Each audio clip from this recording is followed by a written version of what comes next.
This will be our first video on LALR. LALR एक ऐसा topic है जो बच्चों को बहुत कंफ्यूज कर देता है। क्यों? क्योंकि कई बार उनको प्रिंसिपल्स यूज करने नहीं आते, उनको ये समझ नहीं आता कि क्वेश्चन क्या पूछ रहा है, कैसे पूछ रहा है। तो इसीलिए हम लोग आज शुरू करने वाले हैं अपनी first lecture video for LA and LR, जो कि आपको हेल्प करेगी ना कि सिर्फ क्लैट की प्रिपरेशन में, बल्कि अभी नेक्स्ट आने वाले कई अदर लो एंट्रेंस एग्जामिनेशन जैसे कि स्लैट या क्राइस्ट यूनिवर्सिटी के एग्जामिनेशंस। तो चलिए जल्दी से शुरू करते हैं। तो पहले ये समझेंगे हम लोग कि टॉट होता क्या है, फिर उसके बाद कई essentials of taught, then some examples to understand what a taught is, थोड़े लीगल मैक्सिम्स जो आपको कई बार एग्जाम में पूछ लिए जाते हैं, और थोड़ी प्रैक्टिस प्रॉब्लम्स जिससे कि हमारा कॉन्सेप्ट और क्रिस्टल क्लियर हो सके। तो फर्स्ट थिंग, टॉट होता क्या है? टॉट इज अ सिविल रॉन्ग। देखिए, सिविल और क्रिमिनल दो अलग अलग चीजें होती हैं। एक जो सिविल रॉन्ग होता है आपका, civil wrong does not affect the society at large, बल्कि क्रिमिनल रॉन्ग जैसे मर्डर या फिर रेप, ऐसे क्राइम्स हैं ये सोसाइटी को एट लार्ज बहुत ज़्यादा इफेक्ट करते हैं, लोगों के मन में डर बैठ जाता है। बल्कि सिविल रॉन्ग जैसे कि किसी को आपने डिफेम कर दिया, किसी के बारे में भला बुरा कह दिया, हाँ, या फिर किसी को धक्का दे दिया, तो वो उसी पर्सन के अगेंस्ट आप कुछ कर रहे हो, तो उसी के ऊपर सबसे ज़्यादा इफेक्ट आ रहा है। तो इसी तरह टॉट is a civil wrong redressable by an action for unliquidated damages. ये भी हम लोग टर्म समझेंगे क्या होता है इसका मतलब।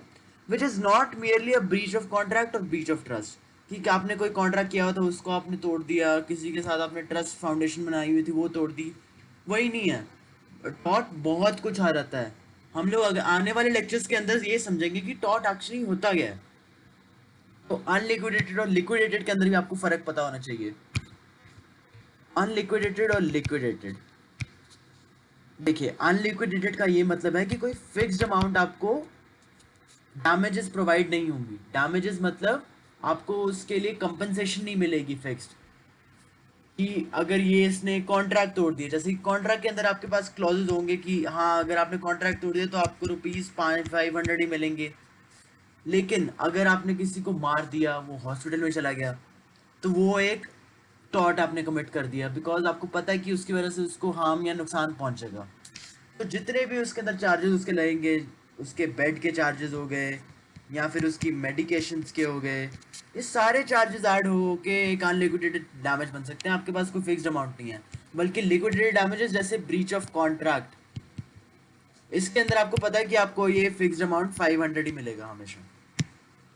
ठीक है, आपको यही चीज याद रखनी, टॉर्ट हमेशा सिविल रॉन्ग होता है। आप क्राइम और टॉर्ट को डिफरेंशिएट करना सीखो, क्योंकि अगर आपने ये बेसिक डिफरेंस नहीं समझा स्टार्टिंग में, तो आपको कोई भी वो सिचुएशन दे सकते हैं क्वेश्चन के अंदर और आप बोल दोगे कि ये टॉर्ट है, बल्कि वो कई बार एक क्राइम भी हो सकता है। तो हम लोग ये समझेंगे अभी कि टॉर्ट के एसेंशियल्स क्या होते हैं। सबसे पहला क्या है? रॉन्गफुल एक्ट और ओमिशन। आपने जब तक एक्ट ही नहीं किया, कोई किसी को हार्म ही नहीं पहुंचा उस एक्ट की वजह से, आपने कुछ किया ही नहीं, हल्की सी मूवमेंट भी नहीं की, तो उसके बिना टॉर्ट कैसे कमिट होगा? बेसिक सेंस है ना। लीगल इंजरी, किसी को आपने लीगली इंजर कर दिया, आपने उसके वायलेशन ऑफ लीगल राइट, जैसे right to freedom, right to speech and expression हो गया, राइट टू वोट, सबसे इंपॉर्टेंट राइट है ना, वो आपने अगर इंजर कर दिया तो उसके बाद आपको पता है कि हाँ आपने टॉर्ट कमिट कर दिया है। और जो रेमेडी है, मतलब आपको कंपनसेशन जो मिलेगी ना फॉर्म ऑफ डैमेजेस, आपको मॉनेटरी पैसों की फॉर्म में आपको डैमेजेस मिलेंगे। उस आदमी को पनिशमेंट नहीं करनी पड़ेगी, उसको आपको in the form of money damages provide करने पड़ेंगे। चलिए थोड़ी एग्जांपल्स देखते हैं जिससे हमें समझ आए कि टॉर्ट होता क्या है। तो याद रखो ये सेकंड वाली जो एग्जांपल है ये हम लोग लास्ट में जाके करेंगे, क्योंकि थोड़े लीगल मार्क्स में जो इसको समझाएगी अच्छे से। तो पहली example, a grocery store failed to display a caution sign near a recently mopped floor. The plaintiff slipped on the wet surface, suffering a fractured arm and required medical treatment. तो ये एक तो टॉट है simply. क्यों? क्योंकि इनकी duty बनती है, जो ग्रोसरी स्टोर वाले हैं उनकी ये ड्यूटी बनती है कि जब आप कोई भी क्लीन कर रहे हो, कुछ कोई भी चीज़ आपकी अंदर मार्केट में मेंटेनेंस में है, तो आपको एक क्वेश्चन साइन लगाना चाहिए, ताकि जनरल पब्लिक जिसको नहीं पता, कोई नॉलेज ही नहीं है उसके बारे में, वो कम से कम ये हार्म अपने ऊपर होने से प्रिवेंट तो कर सके, ठीक है। थर्ड वाला देखिए, the defendant entered the plaintiff's property without permission and deliberately damage their fence by ramming it with a vehicle. तो सबसे पहली चीज उसने क्या की, एंटर की प्लेंटिव प्रॉपर्टी विदाउट परमिशन, और दूसरी चीज उसने जो उसके फेंस थे उसको व्हीकल से तोड़ दिया राम करके। तो ये इंटेंशनल एक्ट था और resulted in monetary loss to plaintiff. ये भी ऑब्वियसली एक टॉट है, एक्सप्लेनेशन की जरूरत नहीं है, सेल्फ एक्सप्लेनेटरी है। थर्ड क्या है, डिफेंडेंट और dog owner negligently fail to secure their pet properly. उसकी लीश थी जो कुत्ते के साथ, वो पूरी तरह वो पकड़ के नहीं रखी हुई थी सही से। Dog got unleashed and unsupervised enter the plaintiff's property and recklessly dug up flower beds, trampled plants, caused extensive damage to the garden. Despite prior warnings, warning दी थी ये प्लेंटिफ ने कि आपके कुत्ते को संभाल के रखो क्योंकि वो अपनी लीश छुड़ाकर भाग जाता है। ओनर ने गलती की रीजनेबल होने के लिए, कोई प्रिकॉशन नहीं ली, कुछ भी नहीं लिया, जिसकी वजह से क्या हुआ, सॉरी, जिसकी वजह से क्या हुआ कि उसको फाइनेंशियल लॉस सफर करना पड़ा। तो ये भी ऑब्वियसली एक टॉट है, क्योंकि जो डिफेंडेंट था उसको अपने कुत्ते को संभाल के रखना चाहिए, वो जाके किसी की डैमेज करे प्रॉपर्टी, ये सही चीज नहीं है ना। तो कि हम लोग दो इंपॉर्टेंट लीगल मैक्सिम समझेंगे, इंजूरिया साइन डैमनम और damnum sine injuria. Injuria sine damnum पहले समझेंगे क्या होता है। It is the violation of a legal right without causing any damage to the plaintiff. This is situation जहां पर किसी के अगेंस्ट आपने कोई रॉन्गफुल एक्ट किया है जिसकी वजह से उसको फिजिकल डैमेज नहीं सफर करने पड़े, बल्कि उसको लीगल डैमेज सफर करने पड़ रहे हैं, लीगल राइट उसके वायलेट हुए हैं। तो जब ऐसी सिचुएशन आ जाती है, इस टाइम पे हम लोग बोलते हैं कि there has been a case of injuria sine damnum. तो इसको और अच्छे से समझेंगे with the help of a case law, Ashby versus White. ये बहुत इंपॉर्टेंट है, बहुत ज्यादा पूछा जाता है ज्यादातर एग्जामिनेशंस में। तो इसके अंदर क्या हुआ था, आपको मैं ये थ्योरी पढ़ाता हूँ, अच्छे से एक्सप्लेन करता हूँ आपको। तो देखिए, जो प्लेंटर था वो वोटिंग बूथ के अंदर गया वोट करने के लिए, क्योंकि उस टाइम पे इलेक्शन चल रहे थे इंग्लैंड में। लेकिन उस टाइम पे जो पुलिस ऑफिसर था ऑन ड्यूटी, उसने इसको रिस्ट्रेन कर दिया from exercising his legal right of voting. लेकिन जो इसका नेता था जिसको इसने इलेक्ट करना था, वो इलेक्शन जीत गया। लेकिन ये जो हमारा प्लेंटिव है उसको तो बहुत बुरा लगा कि इसका जो लीगल राइट है वो वायलेट हो गया। उसको वोट करने देना चाहिए था बिना किसी रीजन से, बिना किसी ऐसा कानून बना हुआ है कि आप वोट नहीं कर सकते, ऐसा तो कुछ है नहीं, वो तो उसका लीगल राइट है। तो इन्होंने क्या किया, कोर्ट के अंदर गए और जो ये है हमारा ऑफिसर ऑन ड्यूटी, इसके अगेंस्ट चार्जेस फाइल कर दिए कि इसने इसकी जो काम किया, इसने जो एक्शन लिया मेरे अगेंस्ट, उसकी वजह से मेरे लीगल राइट रिस्ट्रेंट हुए हैं, that too without any reasonable action. तो इसके बाद कोर्ट ने क्या डिसाइड किया कि this is a case of injuria sine damnum. क्यों? क्योंकि इसके अंदर हमारा प्लेंटिफ है, उसका violation of his legal right, right to vote को वायलेट किया गया है। उसको कोई सफर नहीं हुए डैमेजेस फिजिकली, उसका नेता भी जीत गया, लेकिन जो उसका राइट टू वोट है वो हमारा वायलेट हुआ है। तो यही इसके अंदर मैंने लिखा हुआ है कि returning officer at a voting booth wrongfully disallowed the plaintiff from exercising his right of voting even there was no monetary or physical loss, and even his candidate of choice won, but the legal right of the plaintiff for voting was violated, constituting the act of an officer to be a tort। Simple. अगला आता है damnum sine injuria. तो ये जो दो words हैं, injuria sine damnum और damnum sine injuria, ये बहुत सिमिलर है, लेकिन इनको ध्यान रखो। जब डैमनम आगे आ रहा है तो इसका मतलब है डैमेजेस सफर्ड, जब इंजूरिया सामने आ रहा है इसका मतलब है लीगल इंजरी। ऐसे याद रख लो, सिंपल चीज। तो इसके अंदर वही चीज है, इसकी बिल्कुल ऑपोजिट, की कोई लीगल इंजरी नहीं इसको सफर हुई है, लेकिन लीगल इंजरी सफर हुई लेकिन कोई डैमेज उसको सफर करना पड़ा है without any violation of legal right. ठीक है। इसके अंदर भी ये बहुत इंपॉर्टेंट केस लॉ रहता है, ग्लोकेस्टर ग्रामर स्कूल का। इसको भी समझाता हूँ आपको बहुत आसानी से। तो यहाँ पे एक हमारे पास स्कूल है, ठीक है। स्कूल का जो प्रिंसिपल है उसने एक टीचर को फायर कर दिया बिकॉज ऑफ मिसबिहेवियर। ये टीचर ने क्या किया, उसी लोकेलिटी में आसपास एक और स्कूल खोल दिया, सॉरी एक और स्कूल खोल दिया। और यहाँ पे जो हमारा प्रिंसिपल ने स्कूल खोला था, इसका वो चार्ज करता था $200 पर ईयर। लेकिन हमारा जो ये नया टीचर है ये तो बहुत समझदार है, इसने क्या किया, सारे स्टूडेंट्स को 150 पर ईयर चार्ज करना शुरू कर दिया। अभी अगर आपके पास में लोकेलिटी में कोई स्कूल आपको मिल रहा है जिसके जो फीस है वो काफ़ी कम है, तो ज़्यादा स्टूडेंट्स क्या करेंगे, उन्होंने अपना स्कूल चेंज करना शुरू कर दिया।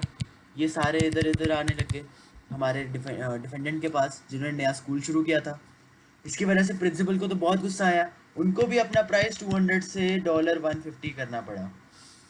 इसकी वजह से उनको कितना लॉस हुआ, $50 का। $50 छोटी मोटी रकम थोड़ी ना है, वो तो बहुत बड़ा अमाउंट है।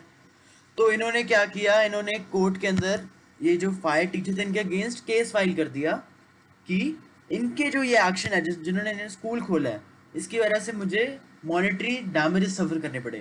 कोर्ट ने इसके अंदर क्या रूलिंग दी कि जो हमारा डिफेंडेंट है टीचर, इनकी इसमें कोई गलती नहीं है। क्यों? क्योंकि आप एक बेसिक सी एनालॉजी ये समझ के देखिए, आपके पास दो बिजनेस हैं, बिजनेस अपना प्रॉफिट कैसे कमाएगा, दूसरे वाले बिजनेस को हरा के ना। अब ये दूसरे वाले बिजनेस को अगर वो हरा रहा है थ्रू लीगल मीन्स, कोई लीगल काम नहीं कर रहा, उनके अगेंस्ट कोई चोर नहीं भेज रहा, मॉब्स नहीं भेज रहा, गैंगस्टर नहीं भेज रहा, वो लीगली क्या कर रहा है, अपना प्राइस कम कर रहा है कमोडिटी का जो सेल हो रही है ज़्यादा अपने कॉम्पिटिटर से। ये लीगल मेथड है ना। अब इसी सेम चीज़ को यहाँ पे लगाओ, हमारे टीचर ने क्या किया, अपना बस प्राइस कम किया ना, ये इलीगल चीज़ तो नहीं है। तो इसके अंदर जजमेंट भी यही दी गई कि ऐसा पॉसिबल है और ये किया जा सकता है, ये इलीगल काम नहीं है, तो इसलिए it does not constitute to be a टॉट। यहाँ पे मैंने यही चीज लिखी है कि only possible through lawful means that the company beat other through competition. Competition तभी पॉसिबल है ना जब कोई आप किसी को बीट करोगे, आप अगर सेम पे रहोगे तो कैसे आप ज्यादा प्रॉफिट कमाओगे दूसरी कंपनी से। तो यही चीज कही गई है मेरे। चलिए अब हम लोग एंड ऑफ द सेगमेंट में आगे वीडियो के, यहाँ पे हम लोग क्या करेंगे, थोड़े प्रैक्टिस क्वेश्चन ताकि हम लोग को अपना कॉन्सेप्ट और अच्छे से समझ आए, ठीक है। तो देखिए पहला क्या है, violation of a legal right with और without damage gives rise to a tort. ये हमने किया था ना, ये कौन से वाला हमारा लीगल मैक्सिमम, अब जल्दी बताओ। Injuria sine damnum, violation of legal injury without suffering any monetary और फिजिकल डैमेजेस। तो ये देखो क्वेश्चन क्या है, ए ने क्या किया, establish a coaching class, charge 5000 per year as fees. ए का नीबर बी ने क्या किया, एक और कोचिंग क्लास खोल दी, लेकिन यहाँ पे क्या किया, एक सिचुएशन क्रिएट कर दी कि उसने अपनी फीस 3000 पर ईयर कर दी, जिसकी वजह से ए को अपनी फीस रिड्यूस करनी पड़ी। Can a claim damages? अभी अभी हमने केस किया है ग्लौकेस्टर ग्रामर स्कूल का, तो वो सिंपली आपको समझ आ गया क्यों नहीं कर सकता वो, क्योंकि there was no legal injury, there was no legal injury, I'm sorry, there was no legal injury।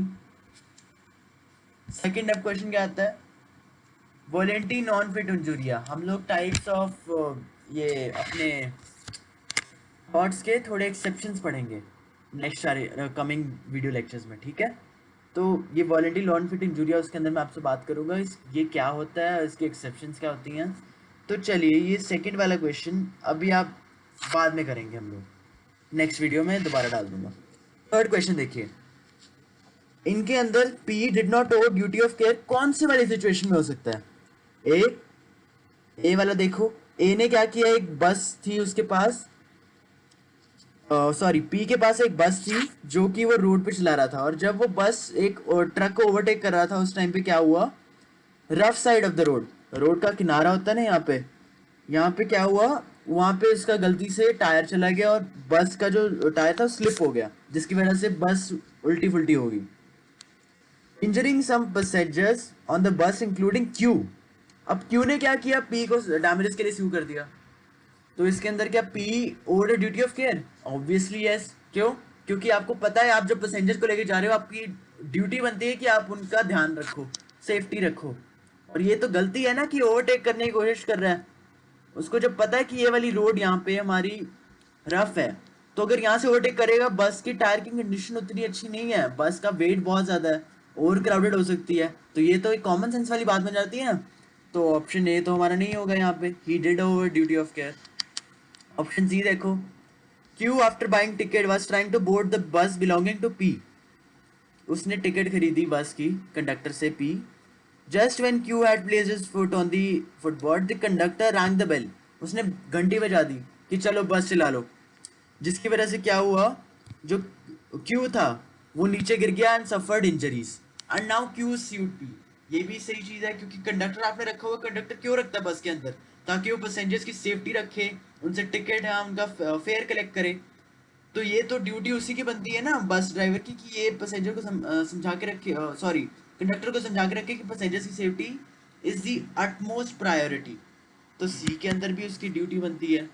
D देखो, Q was traveling on a cycle and stopped by the side of the road to have a cup of tea. When he had put a foot on his pedal of the cycle to go back, he was hit by a speeding motorcycle and was injured.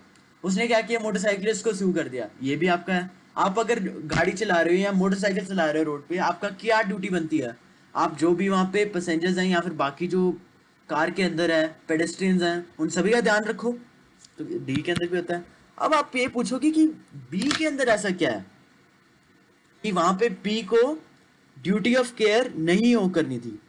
तो यहाँ पे देखो, एक overloaded बस है, आप imagine करो ये चीज, एक ओवरलोडेड बस है जो which is owned by P, and उसने क्या किया, क्यू को इनवाइट कर दिया कि चलो आ जाओ भाई साहब, बस के अंदर जगह नहीं है, ऊपर चढ़ के चल जाना।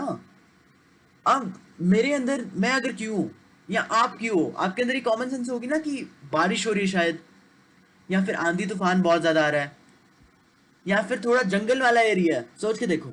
आप ऊपर जाके बैठे होगे, आपके ऊपर पेड़ को की टहनी कभी लगेगी, कभी आप गीले हो रहे हो बारिश से, कुछ हो रहा है, ये आपकी गलती है ना कि आप वहां पे बस में बैठे, जब आपको पता है कि ओवर क्राउडेड है, शायद इधर उधर ज्यादा हिले बस, टाइम ज्यादा लग जाए, कुछ हो जाए, आपको इंजरी कॉज हो जाए ऊपर बैठे बैठे। ये तो आपका कॉमन सेंस लगाने वाली चीज है। तो इसी वजह से यहाँ पर क्या हुआ कि चाहे उसके ऊपर जो ब्रांच थी ट्री की वो उसको लगी हो, उसकी वजह से इंजरी हुई हो, लेकिन ये तो क्यू की ड्यूटी है, इसलिए B is our correct option in which he did not over duty of care to Q. Question number 4 देखो, contributory negligence is an accident defence to a charge in criminal law. कि जब आप contributing negligence दे रहे हो, आप भी negligent हो और आपका जो ऑपोजिट है डिफेंडेंट या प्लेंटिव वो भी नेग्लिजेंट है, उस टाइम पे क्या होता है कि आप एक इसे एज अ डिफेंस यूज कर सकते हो। अभी एक्स जो अभी मर चुके हैं was negligently crossing the busy road at Connaught Place in Delhi while Y's car hit him resulting in the death of X. What is the liability of Y? Y can be absolved is नहीं, यहाँ पे can आएगा क्योंकि उसको भी थोड़ी punishment तो देनी पड़ेगी ना। अभी आपको जब पता है कि वहाँ पे कोई कार जा रही है, आप एकदम से उसको मार दो, तो आपकी भी गलती होगी बीच में कुछ ना कुछ, हमेशा वो पैसेंजर की गलती तो होगी नहीं। तो यहाँ पे can be absolve from the principle of contributory negligence, इसी डिफेंस को लेके। तो अगले वाला क्वेश्चन देखिए, कॉन्ट्रैक्चुअल लायबिलिटी मतलब जो लायबिलिटी आपको कॉन्ट्रैक्ट में आती है is completely irrelevant to the existence of liability in tort. Tort और कॉन्ट्रैक्ट के अंदर जो लायबिलिटी है वो बिल्कुल अलग अलग हैं। तो ये देखिए, X purchased a bottle of ginger beer from a retailer. As she consumed more than 3/4 of the content of bottle, she found a decomposed remain of snail in the bottle. After seeing the remains of snail, she felt sick on the thought of what she had consumed. उसने क्या किया, उस manufacturer को सू कर दिया for the beer, उसके negligent behaviour के लिए। क्यों? क्योंकि आपकी ये बनती है ना, आप मैन्युफैक्चर कर रहे हो, आप कोको कोला की इंडस्ट्री है आपके पास, सॉरी मैं किसी कंपनी का नाम नहीं लूंगा, आपके पास कोई कोल्ड ड्रिंक की इंडस्ट्री है। तो आपने क्या किया, आपने उस इंडस्ट्री के अंदर ध्यान नहीं रखा अपनी क्लीनलीनेस का या किसी और चीज का, जिसकी वजह से क्या हुआ, अंदर इंसेक्ट आ रहे हैं, कुछ आ रहा है, और वही सेम चीज कंज्यूमर्स के पास जा रही है। अब कंज्यूमर को तो ये बुरी चीज लगेगी ना, उसकी हेल्थ के ऊपर इफेक्ट आ रहा है इसकी वजह से, उसको सही प्रोडक्ट नहीं मिल रहा जिसके लिए वो पे कर रहा है। तो ये ड्यूटी बनती है मैन्युफैक्चरर की कि हाँ वो क्लीनलीनेस मेंटेन करके रखे, वो वही प्रोडक्ट दे जो वो एडवर्टाइज कर रहा है। इसकी वजह से on the part of manufacturer ये कॉन्ट्रैक्चुअल ड्यूटी कोई बनती नहीं है, लेकिन ये टॉर्शियस लायबिलिटी है, एक टॉर्ट कमिट हो रहा है, उनके बीच में कॉन्ट्रैक्ट नहीं है लेकिन ये टॉर्ट है, क्योंकि उसकी ड्यूटी बनती है कि वो कंज्यूमर को वही गुड दे जो उसके लिए हेल्दी हो फॉर यूटिलाइजेशन, जो उसकी लाइफ के ऊपर कोई सब्सटैंशियल इफेक्ट ना लाए। तो x can sue him. A person is liable for all the injuries of consequences of his careless act. Ram, a snake charmer, was exhibiting his talent to a group of people. सपेरा है राम, उसने क्या किया, उसकी वजह से एक snake था, जो उसने सांप रखे होते ना सपेरे ने, सांप एक निकल के चला गया और एक बच्चे को काट लिया, जिसकी वजह से उसको क्या होना पड़ा, 2 दिन के लिए ट्रीटमेंट में हॉस्पिटलाइज होना पड़ा। 2 दिन के ट्रीटमेंट के लिए हॉस्पिटलाइज होना पड़ा उसको। ये मैंने आपको स्टार्टिंग में भी बताई थी वीडियो की कि अगर कोई इंसान हॉस्पिटलाइज हो रहा है, क्यों हो रहा है, किसी की गलती की वजह से, तो वो टॉर्ट कमिट कर रहा है। और जो भी उसको डैमेजेस आए हैं, जितने भी उसको मेडिकल बिल भरने पड़ रहे हैं, दवाइयाँ भरनी पड़ रही हैं, वो सारी की सारी भरनी पड़ेंगी राम को। तो yes, Ram is liable to pay. अभी जो अगले क्वेश्चन है 7th एंड 8th, ये आप लोग होमवर्क करो और मुझे कमेंट सेक्शन के अंदर इसके आंसर बता देना। तो इसी तरह हम लोग आ चुके हैं end of the segment of a video. I hope you like my video and if you do please like share and subscribe. मैं ऐसी और LALR की वीडियोस लेके आऊँगा इन फ्यूचर, जो आपको डेफिनेटली हेल्प करेंगी। आपको ये गारंटी दे देता हूँ, ये वाली लेक्चर देखने के बाद आपके जो कॉन्सेप्ट थे, जिसके अंदर आपको कोई डाउट आते थे, इतने क्लियर हो गए होंगे, जिसकी वजह से आपके जो क्वेश्चन अभी एक्यूरेसी है वो इंक्रीज हो गई होगी। So please like share and subscribe and hit the notification bell, and thank you for watching my video. I hope you have a good day. Bye bye.